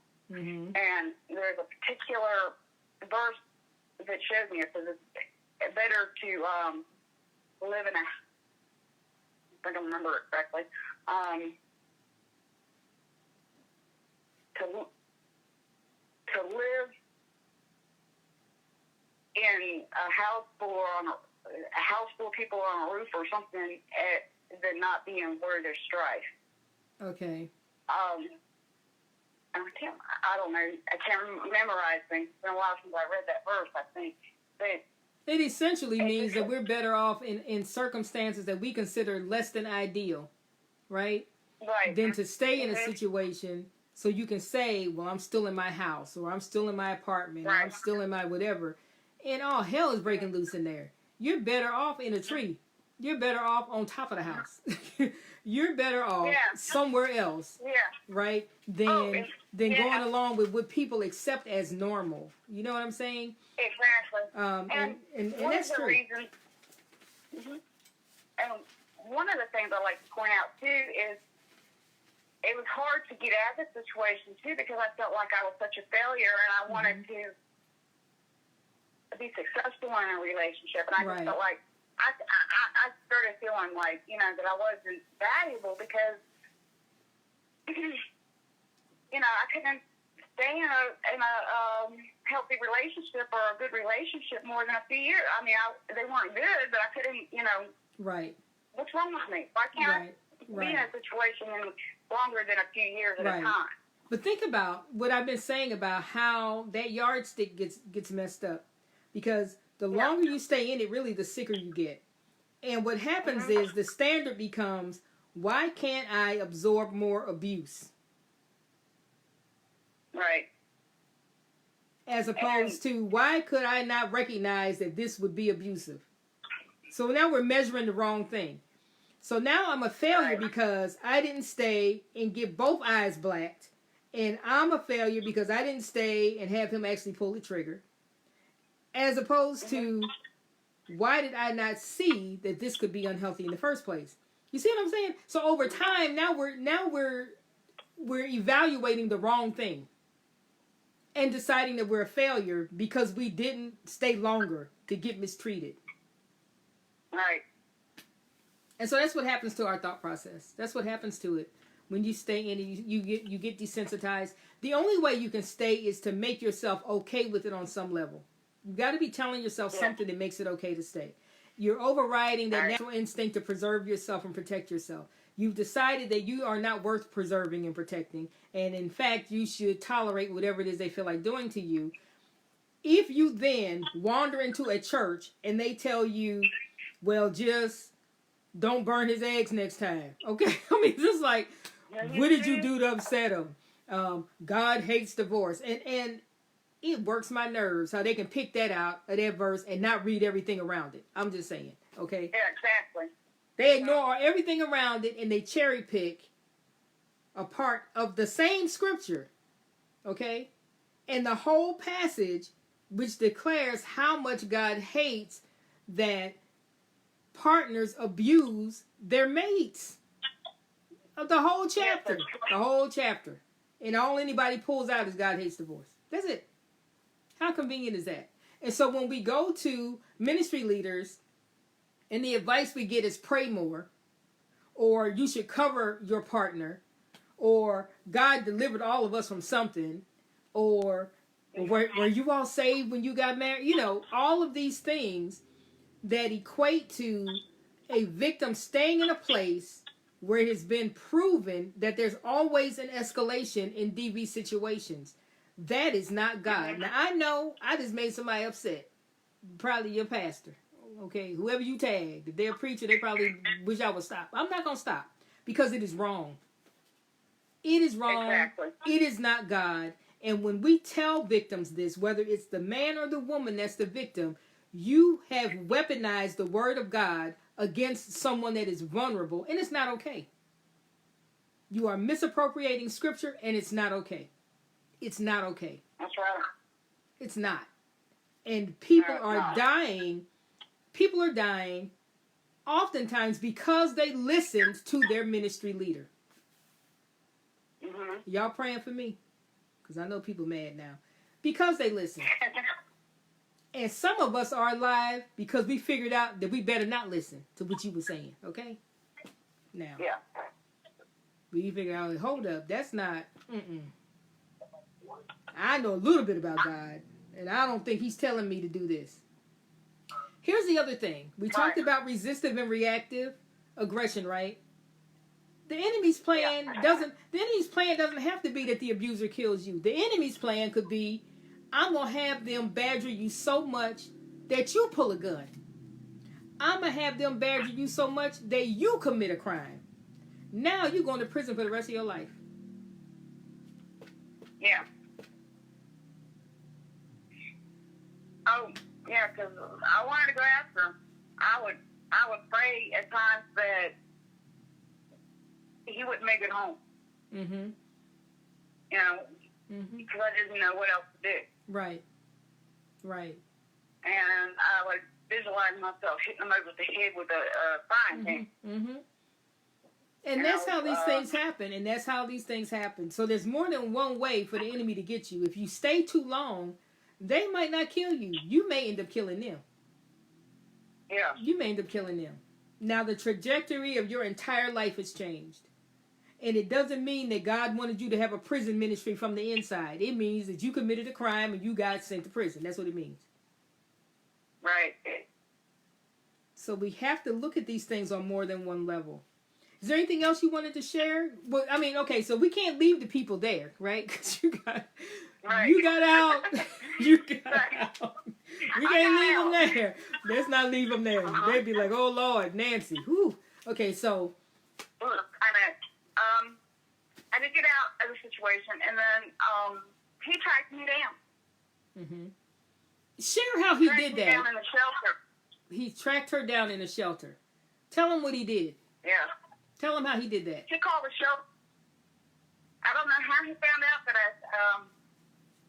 he had my car. So he took my car and it got impounded or something, or whatever. So anyhow, he found out where I was at, and he called the shelter and told them he was my doctor. Did y'all hear that? And tried to. He said he was her doctor. Yeah. Here's a perfect example of people not doing their job the way they're supposed to do their job. Now, why can I speak to this? Because I was, for 4 years, a homeless shelter director in the city of St. Louis. Okay? And you don't give information over the phone. I don't care who you say you are. I don't care. This is a shelter. I don't know what you're talking about. Get off my phone. Amen. Okay? It doesn't matter who they say they are. The shelter was good about it. They told them, well, we can't confirm nor deny, because that's what they did when people would call looking for clients to the residents. That's what they're supposed to do. Yeah, and they did tell them that. They told them that, and they knew, and they told me that, like, they knew he was who he was. It wasn't, and then I had just left there to go to a housing transition back into society. Okay. And transitional housing. And he found out where I was at there. But he had called social services and told them he was a child support enforcement officer and gave them a legitimate ID number, and they told him where I was at. That was a critter.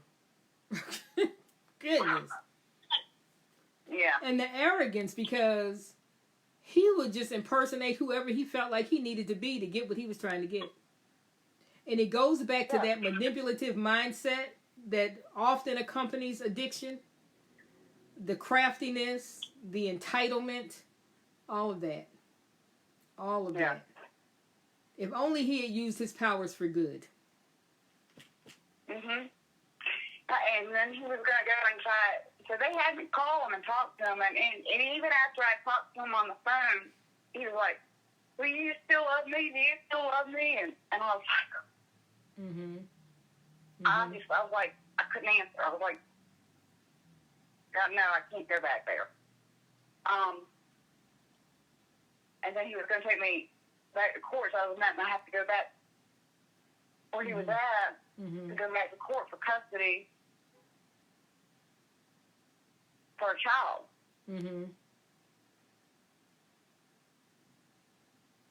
However, the Lord intervened on that, and he got arrested and went to prison, and I never seen him again.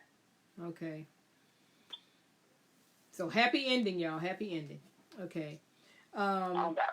Tracy commented here that people unknowingly give out information to people they should have not. Right. They shouldn't. And sometimes people are manipulated. It can be your children. It can be your best friend. It can be your sister. It can be your parent. Listen, it can be your pastor. It can be your therapist. It can be the people at the shelter who encourage you to talk to someone, to take a phone call, which they shouldn't have done. They should have let you know that there was a call, and they should have advised you to double check, to call the agency and see if this person is in fact assigned to your case. So they failed you when they didn't do that. And so we go back to people doing what they're supposed to do. Just do your job. Do your job. Do your job. Follow the rules, okay? Because the rules are in place for a reason. And so they inadvertently, Tracy, what we call that is flying monkeys. They become flying monkeys. They become tools in the abuser's hand because they don't do their job, or because they sympathize with the abuser, or because they just want you to live happily ever after and just wear sunglasses until your black eye heals, or whatever. It can be your children. It can be your pastor. It can be your therapist.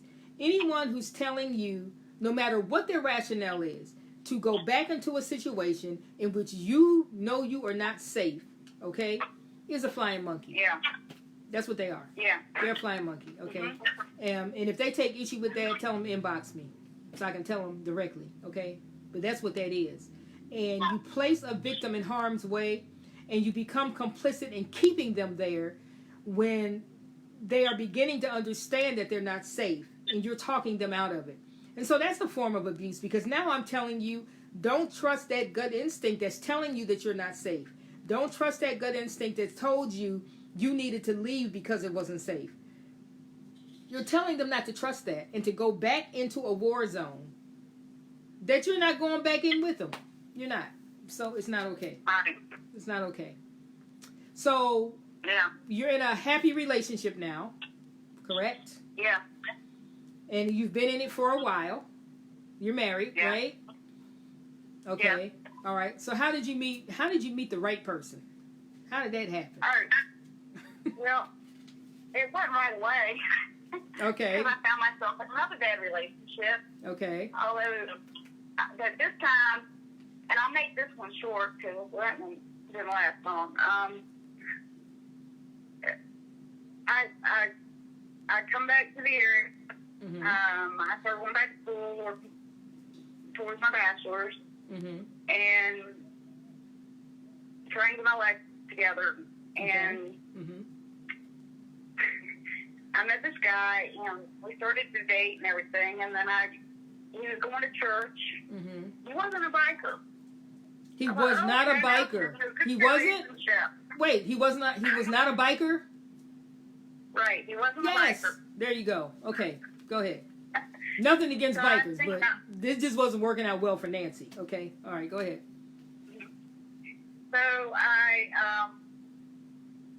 then he's like, well, I want to get married. I'm like, well, let's wait 5 years.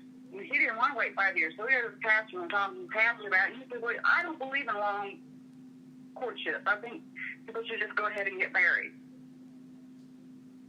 So I listened to that. Who said that? Who said that? The pastor. The pastor said that he doesn't believe in long engagements. Another version of that would be, well, you know, Christians shouldn't, you give it the devil room and you shouldn't fornicate, and so just go ahead and if you're sure, then just go ahead and get married. None of that is God. Okay, go ahead. Right. So we get married, and he was verbally abusive. Mm-hmm. And we asked the fight, and I fought back. I was like, look, and I told him, I said, you ever put your hands on me, I'll call the cops on you in a heartbeat. Don't think I won't. Okay, so now you're speaking up for yourself. Right. You're like, okay, I know where this is headed, and I'm not doing it. But I didn't. Yeah, but every time I try to get to the pastor about it, he was like, oh, well, you know, you got to decide if you want to be married or not. Mm-hmm. And he even brought that in the pulpit. So he referenced that from the pulpit. Like, so now we're victim shaming from the pulpit. And that happens a lot, too. That happens a lot, too. Mm-hmm. You know, if you're a ministry leader, if you are a pastor, Sunday school teacher, you should not be sharing people's information, alluding to their circumstances over the pulpit. You are dead wrong if you're doing that. You are dead wrong if you're doing that. Okay? Right. I just needed to get that out. Okay, go ahead. So victim shaming is happening from the pulpit, okay? And really it's an attempt to control and manipulate you at that point, to get you to do a certain thing. Okay. Yeah, because he'd tell him I wasn't submissive and this, that, and the other thing. And so then that pastor leaves and the new pastor comes in, and I find out that he was abusing my child. Okay. So I took it to the authorities. Okay, good. And, good for you. I took it to the authorities, and he was ordered out of my house. Mm-hmm. And this pastor, you know, he sided with me. He didn't, you know, whatever.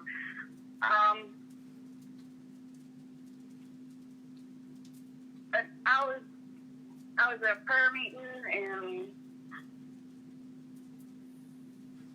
they're like, well, we need to pray for this guy, or for him, and I'm like, oh my gosh, really? That's what we're doing right now. Now we're going to pray for him. Okay. Yeah. Yeah. Okay, well, I know there were some people that reached out to me and that gave me some support and all, but I think at that time I was in a very, very dark place. I was, you know, hanging on by a thread. Okay. And you recognize that. You recognize that about yourself, right? At that point. Right. Yeah. Yeah. And I left that church. I ended up leaving that church and going to another church where I was ministered to. I got a lot of ministry as work. The Lord helped me get through a lot of the stuff.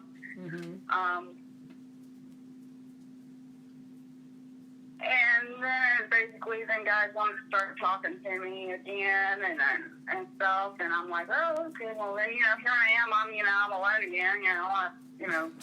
You still want a companion, right? And the Lord told me, no. He's like, enough. Yeah. Right.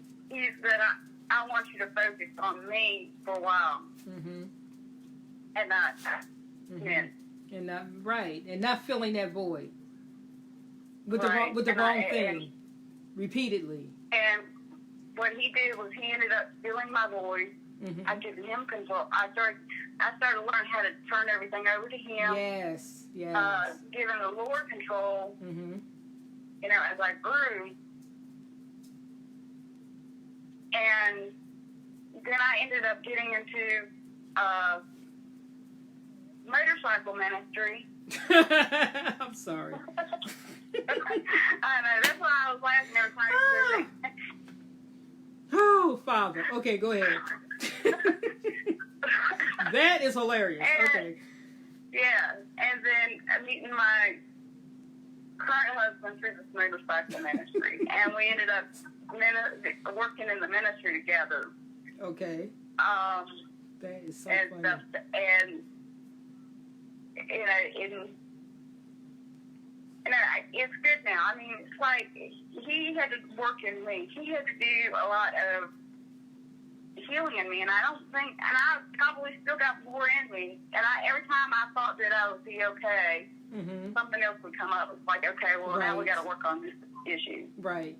But the thing is, it's awesome because you're willing to do that, and you're willing to trust him with that, and that's what we have to do. But wait, we got to go back to the motorcycle ministry at the church. I cannot. I want y'all give me those laughing emojis. That is hilarious to me. That God took that thing, right, that the enemy fashioned to destroy her, okay, and gave her a version of that is okay. That's okay. That does not have a negative connotation, right?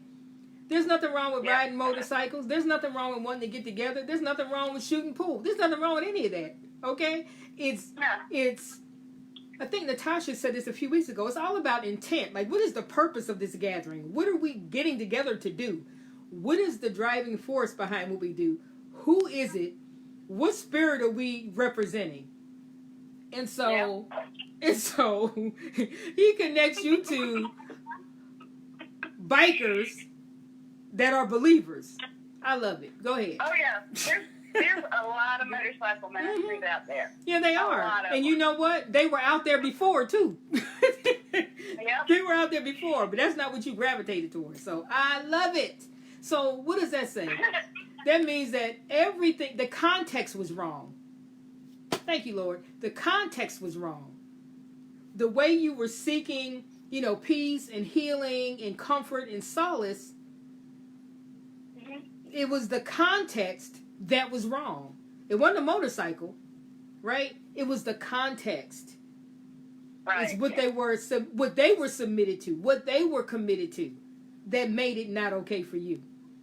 And God is so awesome. He didn't tell you, I don't ever want you on a motorcycle again. He did not say, I don't want you to have nothing to do with a biker. I don't care if they do say they know me. That's not what he said. Is it? He won't take from us any more than, and then we have to release it. But he won't require that we release any more than we need to release to be healthy. That is it. Don't miss that. She still got her motorcycle. She got a man that likes them too. See?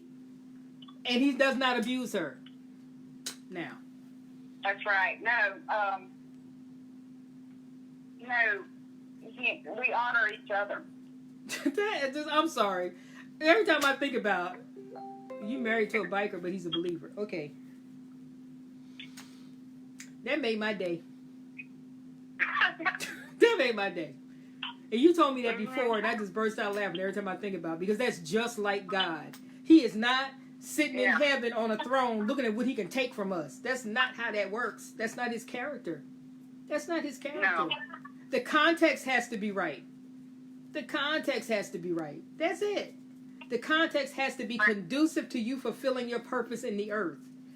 The context cannot be something that is designed to abort your purpose and to abort your destiny. That's it. Mm-hmm. Okay? So we might be heavy-handed in the way that we, issue discipline. But that is not God. Whatever he does, he doesn't do any more than it takes, right, to get us on the right path. He doesn't do any more than what it takes. And that depends on what we're willing to relinquish. It tickles me that you can still keep your bike. Okay, go ahead. And so that thing, I'm telling you, that'll preach. I could do a whole sermon off of that. Just that part right there. A whole sermon off of that right there. That will preach. That will preach. Mm-hmm. And so the Lord has been healing you, right? And so one of the reasons that you wanted to do this was why? What was your motivation for wanting to share today? Want to share to help others, to educate, and to let other people know that, some of the things that they're going through. Yes. And to validate it. Mm-hmm. I think that's a main thing. There's a lot of You know, I know when I was going through it, I didn't know where to turn. I didn't have any validation when I did try to, seek help or seek support. Right. Right. You just have to keep going. And I think, and women and men do need help. I mean, I've even had people stay at my house that was getting out of a situation like that and had to run their cell wall. And to let them know that they are not at fault. Right. Don't let anybody try to minimize your situation to you. Right. Or say, well, you should just leave. You know, I mean, it's not that easy. It's like I said, it took my friend saying, when you're ready. Right. When you are ready to leave, let me know. Right. Right. I am here for you.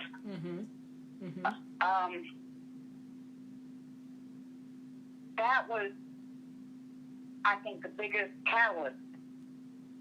That's good. You know, that's good. That's you know, good. And I'm going to check in with you later. I'm going to check in with you later just to see how you're feeling, you know, after you have shared. You know, are you experiencing any growth? Are you feeling, you know, any stronger, any more, you know, better equipped to help others? Because I think you've done an amazing job of sharing your story and putting up with me laughing at different points because it was just funny. So some parts of it was just funny. But you've shared a lot, and it's a good example of how we can find ourselves in multiple relationships. And what we want is healing and companionship and love and nurturing and security. And these are all basic human needs. So there's nothing wrong with that. But because of what we've experienced, we're looking in the wrong places. We are drawn to the wrong things. We are drawn to the thing that is sent to destroy us. And we don't know that. And so this is why no matter how long we think about it, no matter how long we pray about it, you know, it's just, if we're not willing to hear from God that this is not the relationship, then we are not ready to hear from God. And we are still stuck in our own mode. And when I come into contact with people like that, my prayer is that the Lord would just preserve their life and help them to come to a realization and to provide the resources for them when they are ready to get out. When they're ready to get out, okay? And so I also want those to know who are in that situation right now that it doesn't have to stay like that. I mean, you know, you can be in a healthy relationship. Yes. And it takes making a decision. Right. It just takes making a decision. It takes understanding I have a whole lot more value than is being assigned to me right now. Right. I have more value than be assigned to me. This person's not smart enough to be with me because they can't even figure out how much value I actually have. So I deserve better. Okay? I deserve better. Yeah. Christ went to the cross so that I could have better. And so it doesn't make sense for me to accept something that falls beneath the standard that my Father has set for me. Right? Yeah. And when you find yourself in a healthy place, you can recognize that something's not right.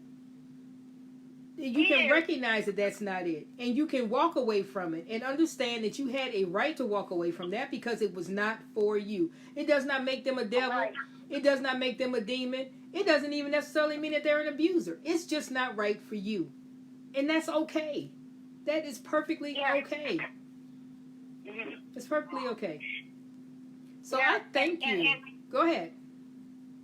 God is such a good, I mean, He is such a good guy. He is our Father. He can fill those voids and He can fill those empty places in you that can't be filled out by man.